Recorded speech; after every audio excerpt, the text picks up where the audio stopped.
نحمدہ ونصلی ونسلم علی رسولہ الکریم فاما بعد اعوذ باللہ السمیع العلیم من الشیطان الرجیم بسم اللہ الرحمن الرحیم اللہم صلی علی سیدنا مولانا محمد وعلی آلہ واصحابہ وبارک وسلم علیہ۔ السلام علیکم ورحمۃ اللہ وبرکاتہ۔ پروگرام الرحیق المختوم کی دوسری قسط کے ساتھ میں ہوں محمد عمر خان۔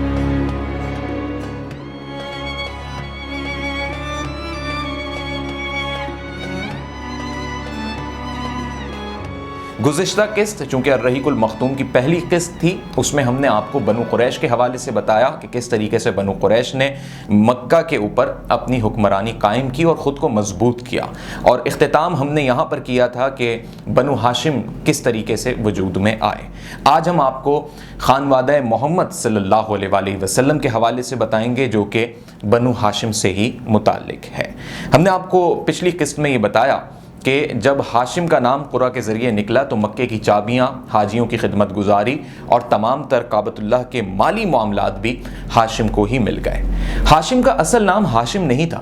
تاریخ میں ان کے ہمیں دو نام ملتے ہیں، زیادہ اتفاق اس بات پر ہے کہ ان کا اصل نام عمر تھا،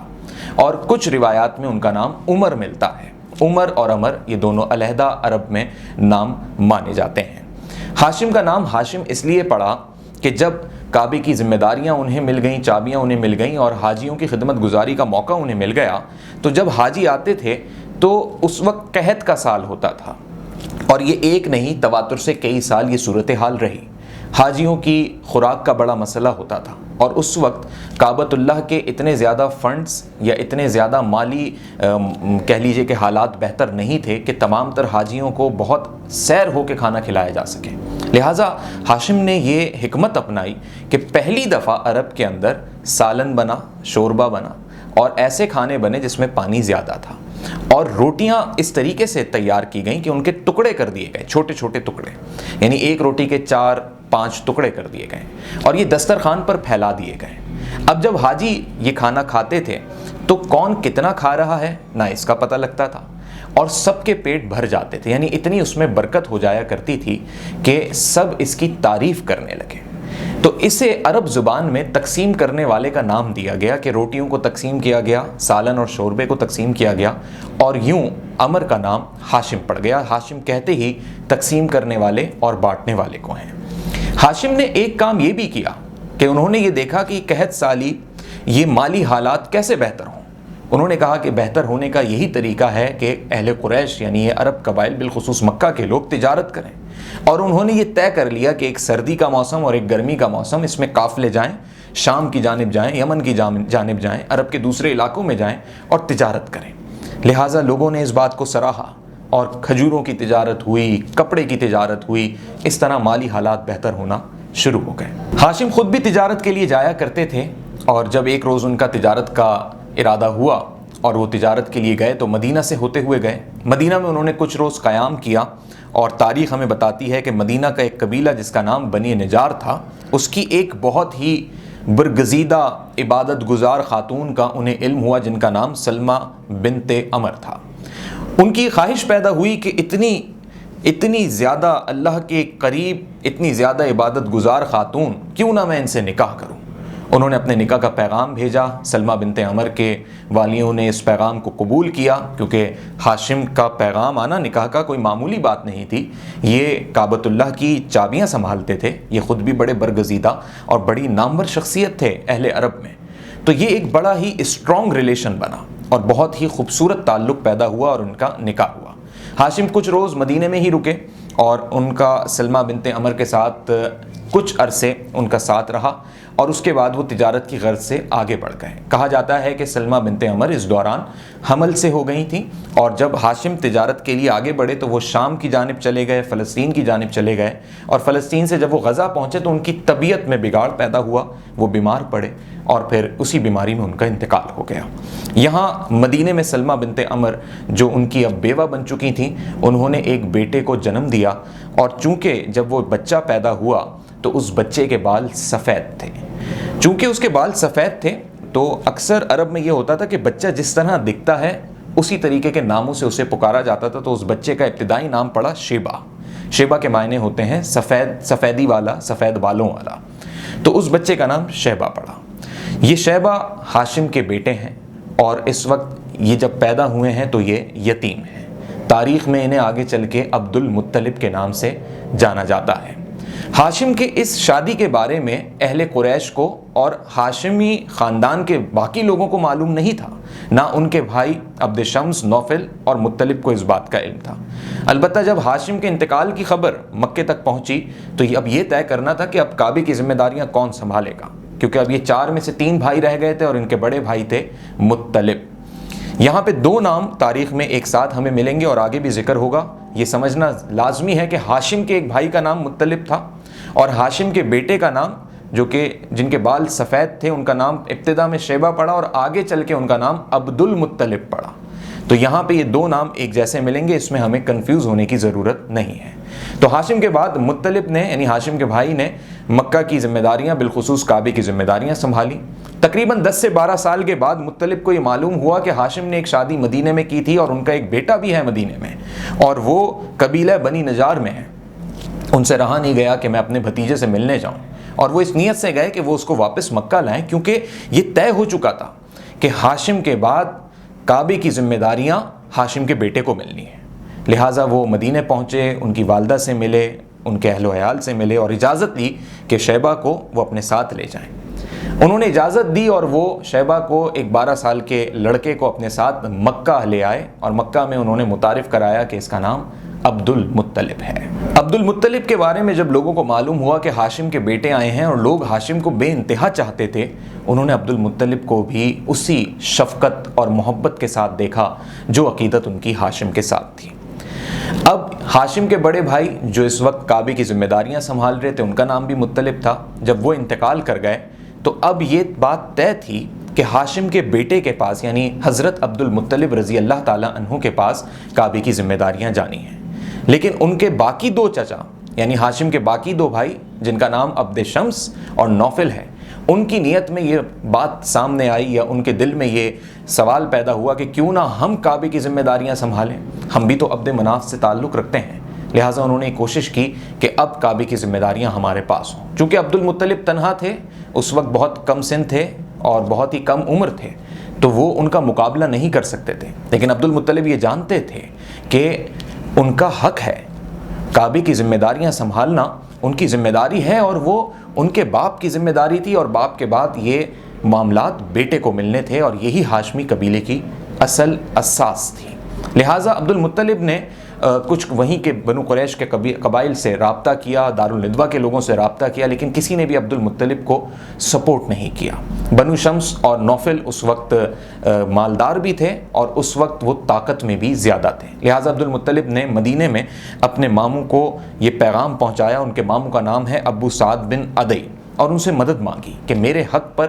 یہ ناحق کام کیا جا رہا ہے، اور میں ہاشمی قبیلے کا چشم و چراغ ہوں۔ میں چاہتا ہوں کہ میں اپنے والد کی جو ان کی روایات ہیں، جو اللہ نے انہیں سپرد کیا، اب وہ ہاشمی قبیلے میں رہنا چاہیے، اور میرے تایا مطلب نے بھی مجھے یہی بتایا ہے۔ لہٰذا ابو سعد بن عدی 80 سوار لے کر مدینے سے آئے، اور ان کے پاس تلواریں بھی تھیں۔ گویا کہ ان کی یہ سوچ تھی کہ اگر حضرت عبد المطلب رضی اللہ تعالیٰ عنہ کو ان کا حق نہیں ملتا، کعبے کی چابیاں نہیں ملتی، تو یہ ایک جنگ کی صورت پیدا ہوگی۔ اور تاریخ میں یہ بھی بتایا جاتا ہے کہ جب وہ مکے پہنچے تو نوفل نے، یعنی عبد المطلب کے چچا نے، عبد المطلب کے ماموں سے بحث بھی کی، جس پر تاریخ یہ بتاتی ہے کہ ابو سعد بن عدی نے اپنی تلوار بھی نکال لی، اور یہ قتل کا بھی معاملہ ہو سکتا تھا۔ یہاں پر عبد شمس اور نوفل پھر پیچھے ہٹے، اور پھر اس طریقے سے حضرت عبد المطلب رضی اللہ تعالیٰ عنہ کو کعبے کی چابیاں مل گئیں۔ اس میں تاریخ یہ بھی بتاتی ہے کہ عبد شمس اور نوفل نے جنگ کی تیاری بھی کی اور بنو خزاعہ کے لوگوں سے بھی رابطہ کیا، لیکن چونکہ بنو خزاعہ کے لوگ اہل قریش کے ساتھ تاریخی اعتبار سے خوش نہیں تھے اور ان سے اقتدار چھینا گیا تھا، تو انہوں نے یہ طے کیا کہ وہ ہاشمی قبیلے کو ہی سپورٹ کریں، یعنی عبد المطلب کو، اور وہ عبد شمس اور نوفل کے ساتھ نہیں ملے۔ یہاں پہ یہ بات آپ کو لازمی جاننی چاہیے کہ آگے چل کے جو ایک ملعون کا ذکر ہوگا، اور وہ ملعون ہوگا ابو جہل۔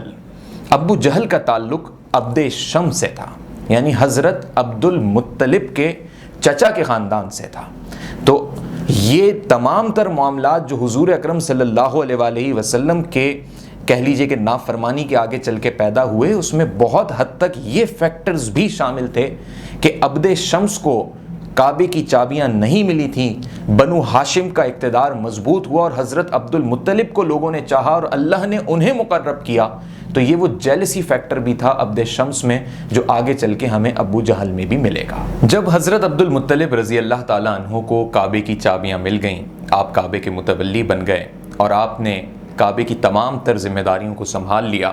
تو آپ اللہ رب العزت کے انتہائی برگزیدہ اور انتہائی عبادت گزار بندے ثابت ہوئے، یہاں تک کہ آپ تمام تر اہل عرب کے ان قبائل اور ان بادشاہوں کی نظر میں بھی مشہور و معروف ہو گئے کہ آپ کو دوسرے قبائل اور دوسری سلطنتوں کے بادشاہ خود مدعو کیا کرتے، آپ کی مہمان نوازی کیا کرتے۔ آپ کا وہ مقام بن گیا کہ جو بھی کعبہ آتا وہ آپ کے ہاتھ چومتا۔ آپ کا وہ مقام تھا کہ حاجی آپ کے پاس آ کر اپنی داد رسی رکھتے اور آپ اللہ کے حضور ان لوگوں کے مسائل کے حل کے لیے دعا کرتے۔ تمام تر کعبے کے جو معاملات تھے، جو اس وقت کی تبرکات تھیں، وہ تمام تر آپ کے ذمے تھیں۔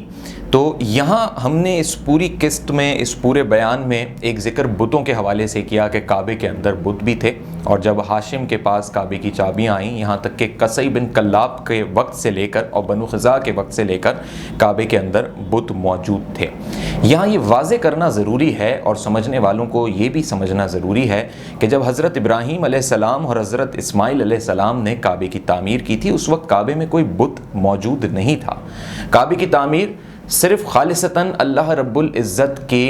احترام کہہ لیجئے، عقیدت کہہ لیجئے، عبادت کے لیے کی گئی۔ کعبے کی تعمیر کا بنیادی مقصد ہی یہ تھا کہ اللہ رب العزت کا یہ حکم تھا حضرت ابراہیم علیہ السلام کو، اور انہوں نے اپنے جمع سال بیٹے حضرت اسماعیل علیہ السلام کے ساتھ مل کے ہی تعمیر کی تھی۔ لیکن حضرت اسماعیل علیہ السلام کے اس دنیا سے رخصت ہو جانے کے بعد جب مختلف قبائل نے مکے پر حملے کیے اور ان قبائل میں کچھ ایسے اشخاص شامل ہو گئے جو بت پرستی میں ملوث تھے، اور اس میں کچھ ایسے بھی قبائل آئے جو دوسرے قبیلوں میں جایا کرتے تھے اور وہاں انہوں نے دیکھا کہ بت پرستی ہوتی ہے اور انہیں یہ لگا کہ یہ دین کا حصہ ہے، لہٰذا وہ اسے تبرک سمجھ کے، برکت کے کوئی عنصر سمجھ کے مکہ لے آئے، اور اس کے بعد یہ تمام تر بت مکہ میں ہی یعنی کعبے میں ہی جمع ہونا شروع ہو گئے۔ اور پھر ہر قبیلے کو جوڑنے کے لیے بھی یہ ایک حکمت تھی کہ اس قبیلے کا کوئی نہ کوئی بت وہاں سے لے کر مکہ میں لے کر آیا جاتا تھا تاکہ وہ قبیلہ مکے سے اپنی قربت جوڑ لے۔ اس طریقے سے یہ ایک حکمت بنی، لیکن یہ حکمتیں مسلمانوں کی نہیں تھیں، یہ حکمتیں اللہ کے بندوں کی نہیں تھیں، یہ حکمتیں ان قبائل کی تھیں جو بھٹکے ہوئے تھے، جو بھٹکی ہوئی راہ پہ تھے۔ چونکہ یہ سلسلہ چلتا آ رہا تھا اور کعبے میں اس وقت بت موجود تھے اور تمام تر قبائل اپنے اپنے بتوں کے لیے مکہ آتے تھے، تو یہ تمام تر معاملات اپنی جگہ پر تھے۔ لیکن حضرت عبد المطلب رضی اللہ تعالیٰ عنہ کے حوالے سے تھا کہ وہ اللہ رب العزت کی عبادت کرتے تھے، وہ بت پرستی میں نہیں تھے، وہ بتوں کی پوجا نہیں کرتے تھے، اور مختلف قبائل کی جو امانتیں یعنی جو بت کعبے کے اندر موجود بھی تھے، تو جب وہ حاجی بن کے آتے تھے تو وہ اس کے امین تھے، لیکن وہ اس کے عبادت گزار نہیں تھے۔ یہ ہے خانوادہ محمد صلی اللہ علیہ وآلہ وسلم۔